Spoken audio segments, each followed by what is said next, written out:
Tigers are on the move, but he had thrown all fastballs to Ibanez, so he had to come back with a breaking ball. Yeah, and the way that Ibanez has been going in this postseason, nobody's scarier at the plate in that situation, of course. All right, let's get you to tonight's highlights presented by Wall Side Windows. Of course, as Rod and Craig were emulating, Tiger fans all jacked up, waving the towels as they welcome their team back to Comerica. And Jack Morris was on hand to throw out the first pitch tonight. It was a strike to Tommy Brookins. All right, no score in this one until the fourth inning. And Delman Young leads it off with a bang, almost a replay of his Game 2 home run in New York, a liner that sneaks over the wall, his second of the playoffs, and the Tigers led it 1-0. Tigers looking for more in the fifth. Miguel Cabrera up with Quentin Berry on second, and he sends a missile to center. Curtis Granderson can't catch up to it, so you know it was hit hard. Gets all the way to the wall. Berry scores easily. Miggy on second with a double.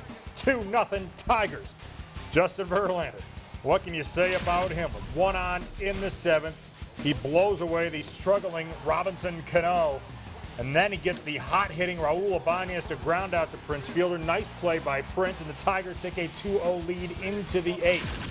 Into the eighth, 2 outs. Curtis Granderson hits a short little flare to short left. Johnny Peralta, though, will get back on it and make the catch. 2-0 Tigers headed to the top of the ninth. Verlander back out to finish it off, much to the delight of the sold-out Comerica Park crowd. But Eduardo Nunez, the number 9 hitter, leads off the inning after catching his hanging curveball. He takes it over the fence just out of Andy Dirk's reach, a solo shot, and just like that, it's a 2-1 game. The next batter is Brett Gardner. Hits a little nubber back to Verlander. JV will flip it to Fielder for the out, but that was all for Verlander. 132 pitches. The skipper says that's it for your evening. Get on out of here. Job well done. Bring on Phil Koch to close this thing out. He came on to get the final 2 outs, but 2 Yankees reach base first, and then on a full count, Koch strikes out Ibanez with that nasty slider we were talking about. And the Tigers now 1 win away. They're going to their second World Series since 2006. Time now to give you a look at today's game summary brought to you by Honda. JV 8 1/3. The home run by Nunez ended a streak of 32 1/3 scoreless. Innings by Tigers starters, 23 scoreless by Verlander. 7 hits for the Tigers. Phil Koch picks up his 3rd career postseason save. And back at Comerica Park, John Keating is with Delman Young. All right, Mick, thanks. That was a screamer. It left this place in a hurry. Just went over the fence. It doesn't matter how it gets over there. All right, your team is 1 win away from the World Series. In this dugout, as this game was going on, you know, what kind of emotions were churning? Nothing. We're just waiting for the 3rd out and got a little interesting out there, but we were able to get 3 outs before they tied the ball game. Are you calm when Phil Koch is out there trying to nail it down and you're clinging to a 1-run lead? Yeah, because I'm not pitching. All right, so hits and runs are really tough to come by right now. They're throwing Sabathia at you tomorrow. What'll be your game plan? Just try to outscore them and max the ball well. It's a playoff, so you're not going to score many runs. That's why all these teams are in the playoffs, because they have good pitching. They've been playing baseball for a long time here in Detroit. You're now the franchise leader in postseason homers. Does that mean something to you right now? Not right now. I'm trying to get a ring like some of the old teams were able to do in Detroit history. So stats, we'll cherish some when we're done playing, but right now we're trying to get W's. Delman, thanks. Congratulations. Thank you. There's Delman Young. A big home run got the Tigers started tonight, Mick. All right, John, thank you. You got 7 postseason home runs now for Delman Young. As John mentioned, the all-time Tigers leader in that category. Guys, Justin Verlander, the strikeouts weren't there tonight, but Rod, as always, the results were.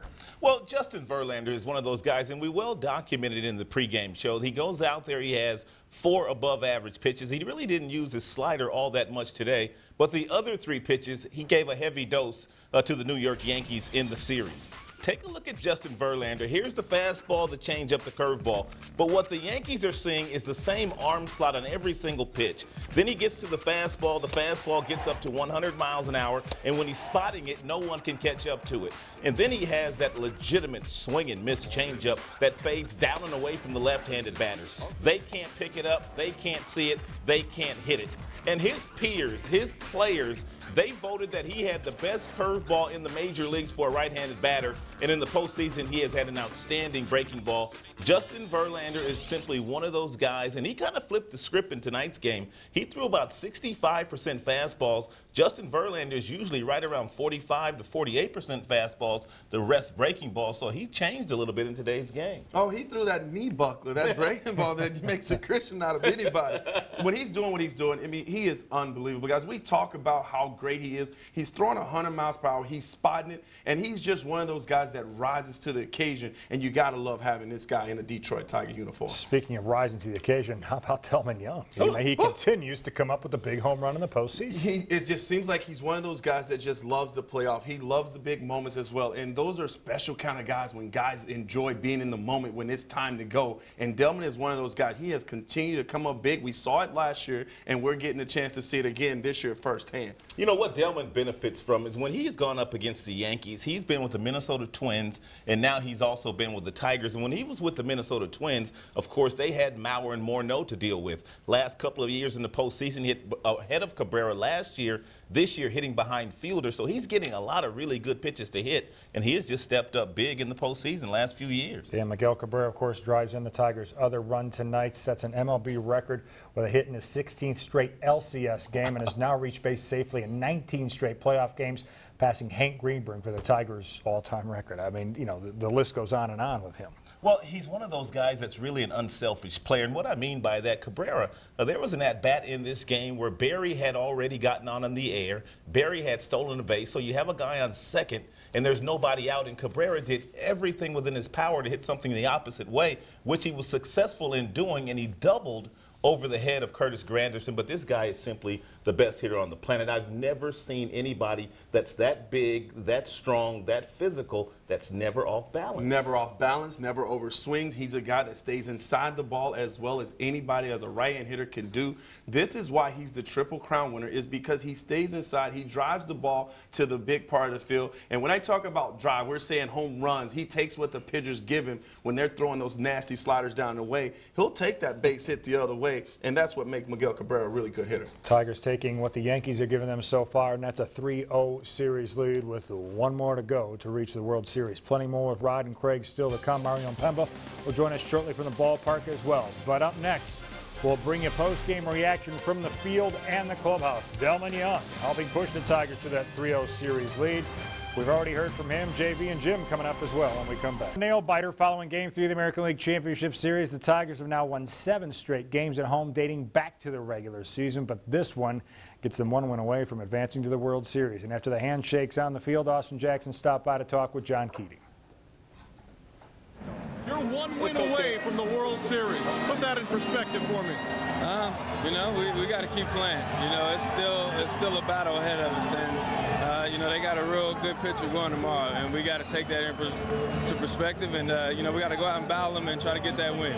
You had a real good pitcher going for you tonight. From your perspective in center field, how good was JV? He was great. He kept us in the ball game. You know, we couldn't scratch all those runs across that we wanted to, but he kept us in the ball game, and he kept them off the board, and he's a horse out there, man. He goes, you know, strong 9, and you know, we're just fortunate to have him. You're right in the middle of this. How much tension is there in one of these games? A game that's decided by a run here or there? Oh man, it's an emotional roller coaster out there. But you know, like I said, JV kept us in the game, and we were able to get those runs across from him and give him a little cushion, and he was able to keep it for us. Hits are tough to come by right now, aren't they? They definitely are. I think if we just keep getting them out there, you know, they'll start to fall for us. I mean, you know, just having the opportunities and you know, being able to be in that situation, like I said, they'll start to fall eventually. AJ, thanks. All right, no problem. Austin Jackson of the Tigers, 3 straight wins over the Yanks. Mick, back to you. Which perhaps unthinkably puts them in position to complete the sweep tomorrow night with CC Sabathia on the mound for the Yankees, Max Scherzer for the Tigers. That was John Keating on the field with Austin Jackson just a couple of moments ago. He now joins us live from Comerica Park with Tigers play-by-play man Mario Impemba. John, how tense was that 9th inning at the ballpark? Well, you're looking at a couple of guys who really can't afford the hair loss. Yeah. The tension in the ballpark truly is palpable. Mario, is Phil Cope now the closer? I don't think he's now the closer, but it's always going to be a situational instance for Jim Leland. Again, it was tonight. He looked at the lineup and he saw some left-handers coming up. Brett Gardner was the last man that Verlander faced, but he still had Ichiro. He wanted to turn around Teixeira, and he had Cano and he had Ibanez. So he was certainly the guy that needed to get it done tonight. It was a little bit hairy, but Phil Koch now on a couple of nights has gotten it done, and that's the bottom line. And Benoit would have been the next arm in? Benoit was the next arm in. He was also warming up. You have to wonder how Jim is working this, because Dotel certainly would have been an option here, but he had Benoit warming up, and Koch had to face all those lefties. All right, Miguel Cabrera had a big RBI double, but in playoff games, usually it's the other guys who often determine the outcome, and the other guys on this Tigers team are having very nice series so far. Well, I think about the World Series last year when the Cardinals won the World Series. It wasn't Pujols that was the big name. It wasn't Yadi Molina that was the big name. Alan Craig had a big series. And so did David Freese. So these are ancillary guys, and the Tigers have had a few of those. Avisail Garcia comes off the bench, pinch hit single in this game. Quentin Berry steals a bag. Go back to Drew Smiley in Game 1 after the Valverde meltdown gave them 2 scoreless innings. The Tigers are going to need their 25-man roster to contribute on a nightly basis, and they did it again tonight. There was a moment at Yankee Stadium where I watched Avisail Garcia walk into the dugout, and he looked around and he just went, wow. Couldn't believe it. And all of a sudden, this kid is really sort of blossoming before our eyes. We've also seen Justin Verlander blossom in these kinds of situations. And while he was sensational yet again, this wasn't your standard JV start. Not at all. Now, JV threw 132 pitches earlier this year against these Yankees. The difference in that game, he struck out 14 batters. Tonight, he had, what, just three strikeouts in this ball game this evening. So JV was more like the second no-hitter that he threw. Pitching to contact, and JV has said over and over, I don't care how many pitches I need to get it done. I don't care how many strikeouts I need to get it done. Just get it done. He was less than happy to be taken out of this one, but that's the competitive nature of Justin Verlander. And we saw him rubbing the head of Doug Teeter for luck. I think we'll all start doing that on a somewhat regular basis. You and I are next on that, by the way. Right. Continuing the theme of hair loss involving this Tigers team. Mick, we'll throw it back to you. Much more from Comerica as we roll on. All right, guys, thank you very much. We'll talk to you again in just a couple of more minutes. Rod and Craig with us once again. I want to go back to something that John and Mario were talking about when they first started there, and that was Phil Koch in the closer situation. He's now finished off the last 2 games. When, if at any time, is the right time to bring Jose Valverde back? Well, I don't think it's going to be in a closing situation, not against this Yankees team, because they have such a heavy dose of left-handed batters, and you turn around guys like Swisher and Teixeira to their right sides, they're not as effective as when they're batting left-handed. So I think Jim is going to ride the hot hand, and I think right now Phil Koch is that hot hand right down there in that bullpen. You know, I just heard that Koch isn't available tomorrow. Jim won't pitch him. Well, that's the best option right now. If you take a look at how things have been going for Koch, he's been making really good pitches, coming in big situations and getting it done. But like Jim said earlier, guys, he's going to need Valverde.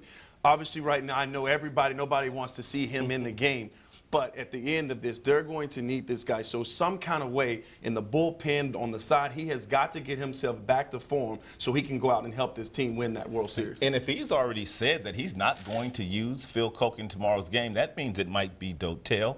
That means it might be Drew Smiley if you have to get Ibanez out or Ichiro out. I don't think it'll be Valverde in that situation, so we'll just see. But the one thing they do have going for them, they won 3. They haven't lost any so far. That's right. That's right. And, well, you got Max Scherzer going tomorrow. He was less than 100% down the stretch, so I don't know if you can necessarily count on him going 9 innings for you tomorrow as well. So the bullpen will become a story here, we believe, eventually in Game 4. All right, coming up next, we will take you to Jim Leland's post-game press conference. More from the clubhouse on the way as well when Tigers Live continues following this 2-1 Detroit victory in Game 3 tonight at Comerica Park.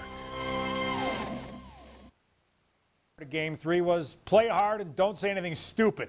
We didn't hear anybody say anything stupid, and we know the Tigers played hard. So it appears the skipper's game plan was executed to a T. And, of course, a big part of that was the performance he got from his ace. It's a maturity thing. He's learned how to handle these situations. He's learned how to stay pretty calm throughout the game in these, big game situations. And, I don't think there's any question about it. He's matured a lot. And, when you reach that maturity point and with that kind of stuff, that's a pretty good combination. Peter? Jim, when you went out to the mound there in the 9th inning to talk to Justin, was that to tell him he had one more hitter and empty the tank? Or basically, I asked him, I said, you got one more hitter? And he said yes. So I gave him Gardner. And then Suzuki had pretty good swings at him all night, Ichiro. And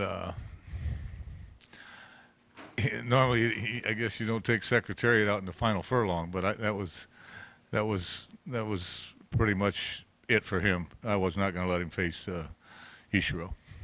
Way in the back on the left. Jim, just your thoughts on being up 3-0 in this thing now. Well, we're facing one of the best pitchers in baseball tomorrow. We have an excellent pitcher going for us, and obviously CC is one of the best in the business. So we got a lot of work ahead of us. You know, this is a great team. I thought Joe Girardi did an unbelievable job handling his pitching staff tonight under adverse conditions. When losing your starter like that, I thought he was unbelievable. I thought he made every perfect move with his pitching. They're going to be tough to beat. They're the New York Yankees. They're a great team. All teams at this time of year are hard to beat. You know, they're hard to beat during the regular season. They're really hard to beat during postseason. So we're fortunate, certainly, obviously. We've put ourselves in a decent position, but that's all we've done. Pat. Jim, what did you learn about Koch tonight, particularly the way he went after Ibanez and then finished them off with an off-speed pitch?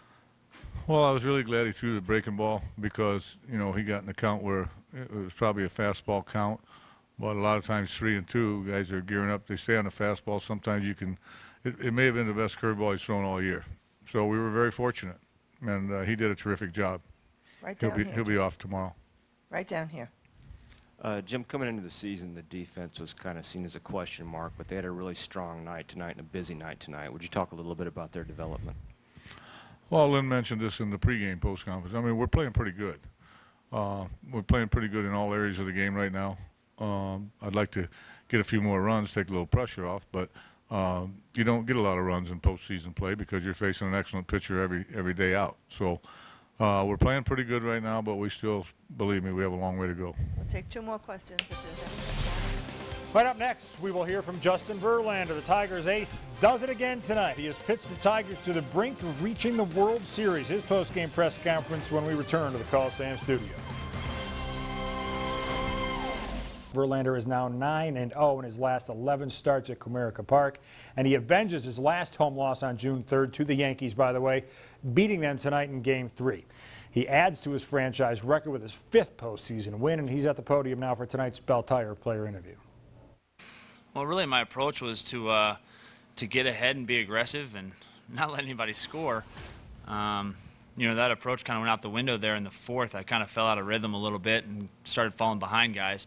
And I think that's why, I mean, not that it matters, but I didn't strike out many guys because I was behind everybody and had to throw fastballs and throw fastballs almost down the middle. But was able to make pitches when I needed to, got some pop-ups and ground outs. Was able to, like I said, make pitches when I had to. Who else? Lynn? You have something to do with this with your fastball, but have you ever figured out how the Yankees managed to foul off so many pitches? You know, I think there's no secret to that. They have a bunch of veteran players, and they all have professional at-bats. And, you know, they don't swing a lot of stuff out of the zone. And when you execute a pitch, especially with 2 strikes, a lot of those guys are able to foul it off. And, you know, that's why they're such a tough lineup to face year in and year out. You know, it's the little things that they do in the box. They don't really ever give at-bats away, especially in the postseason. John Paul over here. Justin, how much conversation was there with Jim before the 9th inning in terms of knowing that you were going to go out there to pitch the 9th? And then what did you have in your mind as he was walking out to the rubber that first time to have that conversation with you? There was a little bit of conversation. We talked about it, and, you know, I told him I felt good.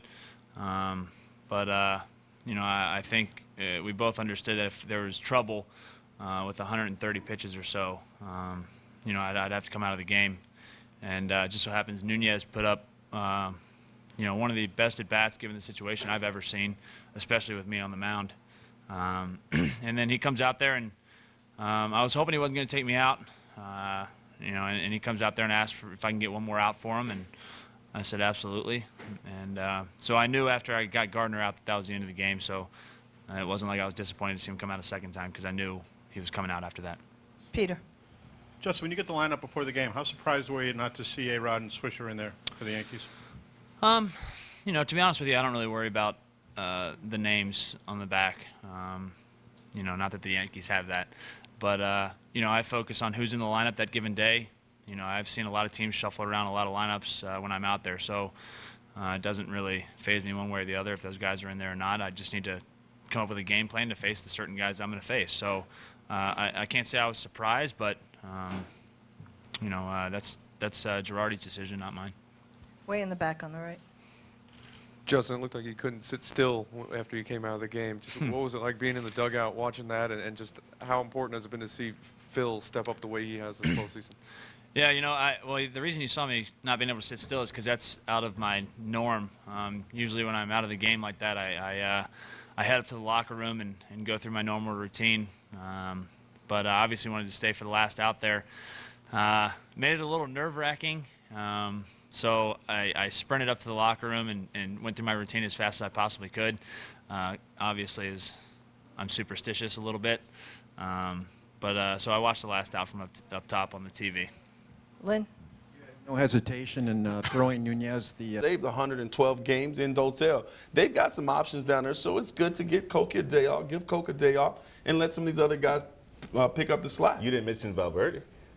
Well, I mean, as of right now, for That's me... always a possibility. No, it's always a possibility, but for me, he's got to get Talk back about in disagreeing the with Jim. If he goes to Valverde, there's going to be a lot of people that disagree with Jim. All right, well, post-game reaction continues to roll in from Comerica Park. We'll bring you more interviews from the clubhouse as we continue here on Tigers Live. We'll eventually catch up with tomorrow's Game 4 starter Max Scherzer, and we'll get a hold of Miguel Cabrera, your Triple Crown winner, coming through big time once again tonight. Right now, he's addressing the media as we take you inside the Tigers clubhouse. Yeah, like something amazing gonna happen every time he pitches, you know. It's what I know when I play with him. Every time he goes there, it's like he, almost to do something amazing. With Phil Hughes out of the game, the double in the fifth to bring Quentin Berry home. Tell us about that at bat. It was like I tried to hit the ball to the way to try to get him moving, to try and make a good rally. He pitched me very well. Got a good swing right there. I thought Granderson is gonna get the ball because it's so awesome in center field, but I got that double RBI. We scored one more run right there. Yeah, what do you think about being up 3-0 and only needing one more win? Oh, that's great. That's you wanna be in this point, but it's not over yet. We got one more game to win. We focus about play well, go out there, play hard, play different. Hopefully our pitcher keep us in the game. We got run support. Miggy, Delman Young, another home run. He's been clutch for you guys so far in the playoffs. Still, watching him play, what do you think's been the secret behind his success so far? I don't know what's his secret, but he swing the bat very well for us the whole year. You know, he always be close to us, coming with a big hit. You know, he's one to be part of our team. He doing very well right now. Take me through your emotions in the ninth when Nunez hit that home run and it was suddenly just a one-run ball game. He was great at bat, man. Against Verlander, he was bad or hard bat. He winning that bat. And Miguel Cabrera wants you to buy this bat. It's officially licensed by Miggy and Major League Baseball. It commemorates Miggy's Triple Crown season. The offer is limited to 5,000 individually numbered bats. It's $110 plus shipping and handling. Call 866-280-BATS or log on to BigTimeBats.com.